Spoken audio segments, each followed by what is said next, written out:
Bon les gars, après Zanka, faut qu'on parle de la petite Amo. On va se dire la vérité, la première fois qu'on l'a vue, elle nous a toutes mis un malaise de fou. Entre ses bottes bizarres et son regard de poupée cassée, tu sens direct que dans sa tête, c'est le grand oui, tiens, un truc qui va pas. C'est pas le genre de perso que tu croises et que tu oublies.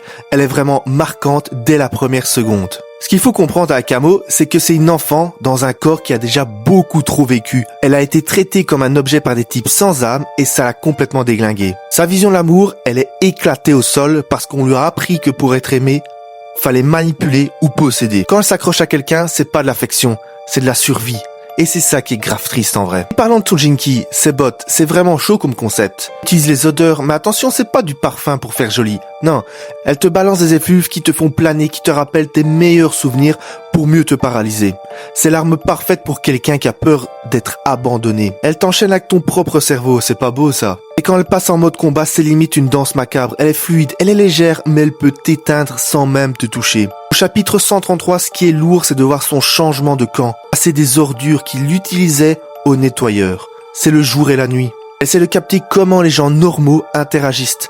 Elle pose des questions qui n'ont aucun sens, fixe les gens, on dirait une alien qui vient de débarquer sur Terre. Mais au fond, elle recherche juste une famille, une vraie, sans manipulation.